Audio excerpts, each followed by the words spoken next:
ओम नमो भगवते वासुदेवाय, ओम नमो भगवते वासुदेवाय, ओम नमो भगवते वासुदेवाय। श्रीमद् भागवतम चौथा कैंटो 22वां अध्याय, पृथु महाराज का 4 कुमारों से मिलन, श्लोक संख्या 6। हाटकासन असीनान स्वधीष्णेष्विव पावकान श्रद्धा संयम संयुक्तः प्रीतः प्राह भवाग्रजान। चारों मुनि शिवजी से भी बड़े थे। ओहो, ये तो 4 कुमार थे, शिवजी से भी बड़े थे। और जब वे सोने के बने हुए सिंहासन पर बैठ गए, बिना कपड़ों के सोने के सिंहासन पे, छोटे छोटे थे। आप सबसे छोटे थे। तो ऐसा प्रतीत हो रहा था मानो वेदी पर अग्नि प्रज्वलित हो रही हो, इतना तेज निकल रहा था उनसे। हाँ, महाराज पृथु ने उनसे अत्यंत शिष्टता तथा सम्मान पूर्वक बड़े ही संयमित स्वर में कहा, बड़े ही संयमित स्वर में उनसे कहा। तो उनकी बड़ी रिस्पेक्ट दी। इतनी क्यों रिस्पेक्ट कर रहे हैं उनकी? क्योंकि वो परम वैष्णव है, बड़े ही शुद्ध है। तो छोटा व्यक्ति भी शुद्ध हो सकता है, इसका मतलब हो सकता है। या अभी तो उसकी खेलने खालने की उम्र है। हाँ, हो सकता है। ये तनवीर प्रभु भी हो सकते हैं, दूसरी तरफ देखते हुए भी। ओके, आपकी क्या उम्र है? एज नहीं है उनकी, एज कोई नहीं है, ठीक है। ओके, कुमारों को शिवजी का अग्रज बताया जाता है। आपको याद होगा कि जब ब्रह्मा जी ने क्रिएशन करी तो सबसे पहले कौन आए थे? शिवजी आए थे पहले या कुमार आए थे? ब्रह्मा जी। ब्रह्मा जी के बाद में कौन, किस, या पहले शिवजी आए थे? पहले 4 कुमार आए थे। क्यों ब्रह्मा जी पैदा कर रहे हैं लोगों को? क्या प्रॉब्लम है उनकी? सृष्टि को बढ़ाना है उनको, लोग डालने हैं उसके अंदर। क्यों लोग डालने हैं सृष्टि के अंदर? क्या प्रॉब्लम है? अच्छे नहीं है वो अपनी जगह में? जीवात्माओं को प्यूरिफिकेशन का एक मौका देना है, इस संसार में आके सुधारने का मौका। ये सुधार, ये बहुत बड़ा रिहेबिलिटेशन सेंटर है ये पृथ्वी या ये संसार। तो उसमें जीवात्मा को डालना है। अब जीवात्मा को डाला तो एक्सपेक्टेड ये था कि जीवात्मा आएँ और क्रिएशन करें। अब अवश्य उन्होंने 4 बच्चे पैदा किए। अब एक्सपेक्टेड ये था ये 4 बच्चे क्या करें? शादी करें, बच्चे करें, ताकि और जीवात्मा आए, वो और करें, वो और करें, वो और करें, है ना। अब इन्होंने क्या बोल दिया? उन्होंने कहा हम तो शादी नहीं करेंगे। उन्होंने कहा हम नैष्ठिक ब्रह्मचारी रहेंगे, हम शादी नहीं करेंगे, आजीवन ब्रह्मचारी। हाँ, अब ऐसा बोला तो पिताजी की एक्सपेक्टेशन कुछ और थी। तो क्रोध आ गया। क्रोध क्यों आया? क्योंकि काम था, क्योंकि इच्छा थी कि ऐसा होना चाहिए। ऐसे कैसे? ये कोई बात है? ये सोच के हमने पैदा किया इनको कि हमारे आगे क्या कहते हैं, वंश को चलाएगा। लड़का होगा तो वंश चलेगा। लड़कों का वंश चलेगा, लड़कों से तो वंश चलेगा नहीं। जैसे डॉग्स का वंश चलता है, पिग्स का वंश चलता है। तो इस प्रकार से हम सोचा था कि वंश चलाएगा, लेकिन वो तो ब्रह्मचारी बन गया। आगे कहाँ से क्या हुआ? तो ब्रह्मा जी को क्रोध आया। जब क्रोध आया तो क्या हुआ? तो उनकी बाहों के बीच में से रुद्र अवतार हुआ। अब वो तो रुद्र अवतार थे ही। उन्होंने आते ही जो शुरू किया धमाल, जबरदस्त धमाल हो गया वहाँ पर। तो ब्रह्मा जी ने कहा ये क्या, ये दूसरा क्या हो गया, ये सब गड़बड़ होता जा रहा है। तो ब्रह्मा जी ने कहा आप थोड़ा तपस्या में लग सकते हैं क्या? थोड़ा आप तपस्या में लग जाइए, बस खाली मत रहिए। तो इस प्रकार से वो भी, तो ये कहानी हुई थी। इसलिए बता रहे हैं कि कुमारों को शिवजी का अग्रज बताया गया। पहले आए बड़े भाई, इस प्रकार ये संसार में आए। पृथुर्वाच अहोवाच ऋतं किं मे मंगलम मंगलायन यस्य वो दर्शनम ह्रासी दुदुर्शानाम च योगिभिः। राजा पृथु ने कहा, हे साक्षात कल्याण मूर्ति महामुनियों, आपका दर्शन तो योगियों के लिए भी दुर्लभ है। वाह, योगियों के लिए भी दुर्लभ है। निसंदेह आपका दर्शन दुर्लभ है। मैं नहीं जानता कि मुझसे ऐसा कौन सा पुण्य कार्य बन पड़ा है जिससे आप मेरे समक्ष इतनी सहजता से प्रकट हुए हैं। तो कई बार हमें बहुत बड़ी चीज़ बड़ी सहजता से मिल जाती है। सहजता समझते हैं ना, बिना किसी अधिक प्रयास के कोई चीज़ हमें कई बार मिल जाती है सहजता से। जब हमें कोई चीज़ सहजता से मिल जाती है तो क्या होता है, तो उसकी वैल्यू नहीं रहती है। इसलिए कई बार हमारे आचार्य लोग बोलते थे कुछ फ्री में मत दो कुछ भी। हमारे आचार्य तो कहते थे क्लासेस भी फ्री में मत दो, चार्ज देम। चार्ज करोगे तो उसके समझेंगे, नोट्स बनाएंगे। नोट्स ऑफिस में ट्रेनिंग होती है ना, नोट्स बनाता है आदमी, बहुत डिटेल में देखता है क्या मैंने सीखा।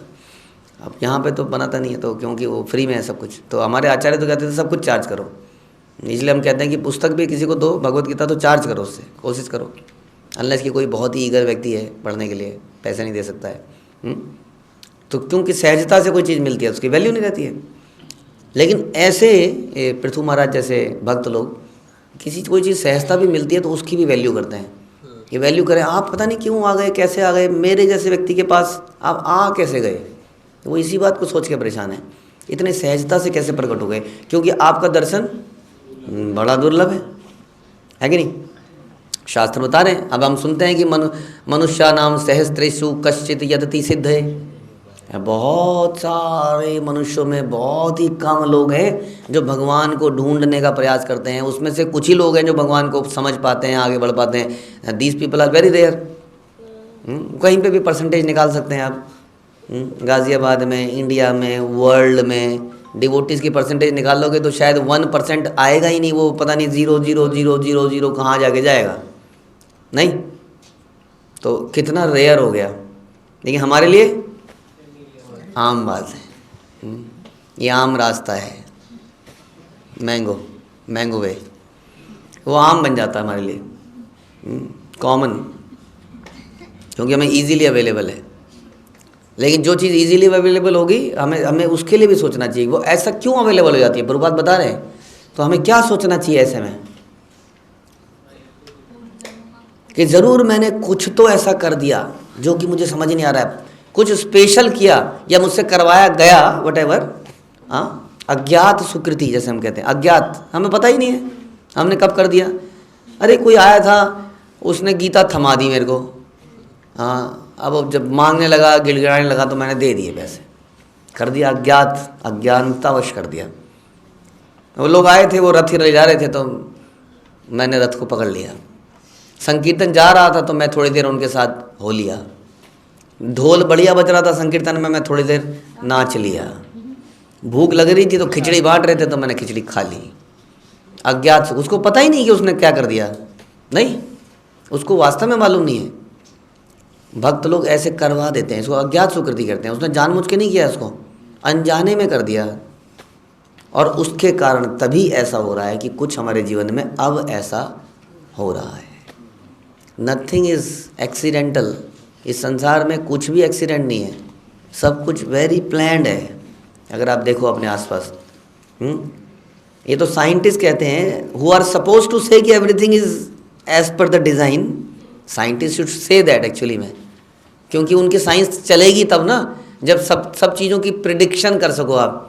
When you can predict this will happen, if you, अगर आप इसके साथ ये करोगे तो ऐसा होगा, तभी तो साइंस है। और वही साइंस क्या कहती है, नहीं, there is nothing plan, there is nothing design, it has just has happen. और सारी की सारी थ्योरीज, टेक्नोलॉजी इसी पर बेस्ड है कि ये ऐसे ही होगा, है ना। मोटर चल रही है अगर, तो आप एक्सीलेटर दे रहे हो तो कुछ कहीं से कुछ हो रहा है, तो वैसे ही होगा हर बार, तभी तो वो साइंस काम कर रही है, नहीं। तो दैट्स वाई हमें ये सोचना चाहिए कि नथिंग इज़ एक्सीडेंटल। इस संसार में हर चीज़ जो भी हो रही है उसके पीछे कुछ ना कुछ योगदान है किसी का, और हमसे कुछ ना कुछ ऐसा हुआ है, तभी हम भक्तों की संगति में हैं, तभी हम एक गुरु परंपरा में हैं, तभी हम भागवतम का श्रवण कर पा रहे हैं। ये इतना भी कॉमन नहीं है, इतना एक्सीडेंटल नहीं हो सकता है, ये दिव्य है। नित्यम भागवतम सेवया हम सुनते हैं शास्त्रों में।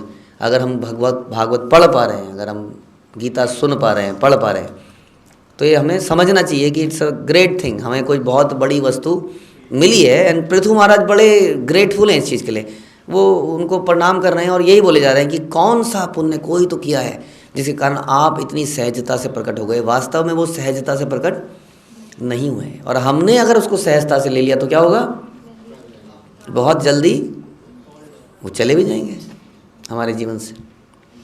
किम तस्य दुर्लभ तरम ही लोके परत्र च यस्य विप्रा प्रसीदन्ति शिवो विष्णुश्च सानुगा। जिस पर ब्राह्मण तथा वैष्णव प्रसन्न हो जाते हैं, वह व्यक्ति इस संसार में तथा मृत्यु के बाद भी दुर्लभ से दुर्लभ वस्तु को प्राप्त कर सकता है। दुर्लभ वस्तु है आईफोन। कौन सा फोन बता दीजिए? स्कूटी, स्कूटी बताइए बताइए, दुर्लभ। गोपी लहंगा तो मिल ही गया होगा। और कोई दुर्लभ वस्तु है? हम किसी ना किसी वस्तु की तलाश तो कर ही रहे हैं संसार में। हम सबका कुछ ना कुछ नेक्स्ट लेवल का एम तो होगा ही, कुछ भी ये मिल जाए, अब ये हो जाए, है ना। सबने कुछ ना कुछ सपना तो बनाया होगा।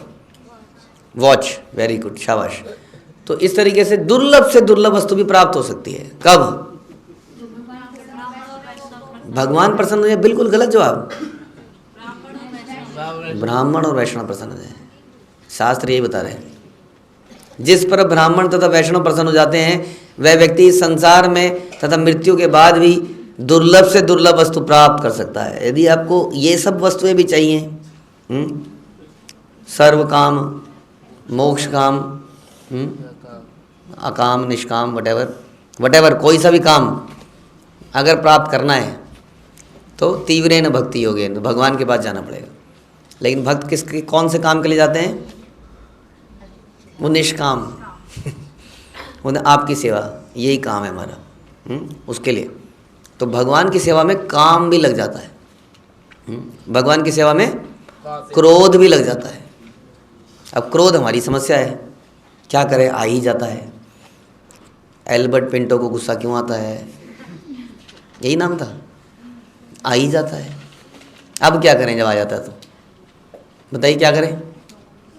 हैं? भगवान की सेवा में लगा दें। कैसे? जाके भगवान के सामने जोर जोर से बोलने लग जाए, खुश तो बहुत हो गए तुम।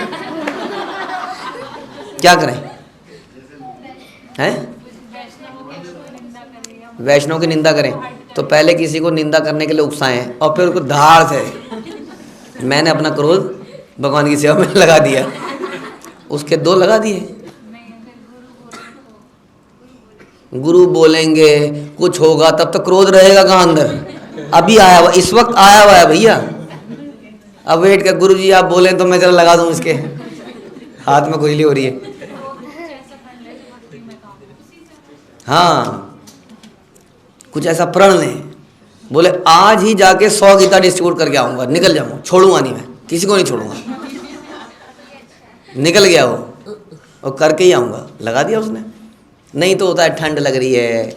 अब जब क्रोध आता है तो ब्लड प्रेशर बढ़ता है, तो ठंड कम हो जाती है, तो अपने आप निकलेगा वो घर से बाहर, भागेगा। वो पीछे ना उसके वो इंजन होता है रॉकेट का, जो ऐसे निकल रहा होता है, समझ लो उसके पीछे से ऐसे निकलने लगता है जब क्रोध आ रहा है। उसके कारण वो ऐसे जाएगा और बहुत जल्दी से बहुत सारे काम कर सकता है। तो इस प्रकार से उसको यूज कर ले। ऐसा बताते हैं कि Kubja was lusty for Krishna. उसने कृष्ण को घर बुलाया था। कृष्ण कहा था आऊँगा तुम्हारे पास, आऊँगा, ज़रा काम निपटा लूँ, 2-4 लोगों को मारना मुरना है। बाद में भगवान कंस को मारने के बाद गए कुब्जा के पास, आई थिंक कंस को मारने के बाद ही गए। तो उसके बाद में जब गए तो जैसे ही कुब्जा को टच किया, शास्त्र कह रहे हैं वो टोटली प्यूरिफाइड हो गई।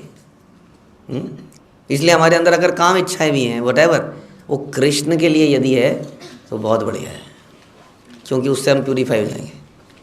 इसलिए समहाउ इनको भगवान की सेवा में लगाना है।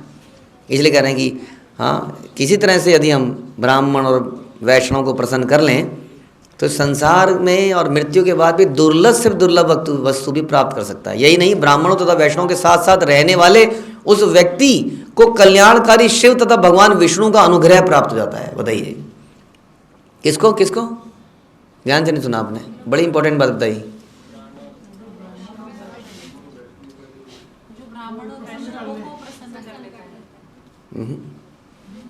सुना नहीं आपने ध्यान से? ब्राह्मणों तथा वैष्णवों के साथ साथ रहने वाले, किसी तरह से साथ में है, यानी कि साथ में जुड़ा हुआ है किसी तरह से, उसके ऊपर भी कृपा हो जाएगी वास्तव में, उसको भी अनुग्रह प्राप्त हो जाता है, ऐसा शास्त्र बता रहे हैं। ब्राह्मण तथा वैष्णव तो परम कल्याण में भगवान विष्णु को धारण करते हैं, उनके हृदय में भगवान रहते हैं। हमने पहले भी सुना, उनकी ऐसी स्थिति क्यों है? क्योंकि उनके हृदय में केवल भगवान है और भगवान की प्रसन्नता है, उनकी कोई अपनी काम नहीं है उनके पास। इसलिए उनकी ये स्थिति है कि वो भगवान को भी बांध देते हैं अपनी प्योरिटी से और भगवान बन जाते हैं।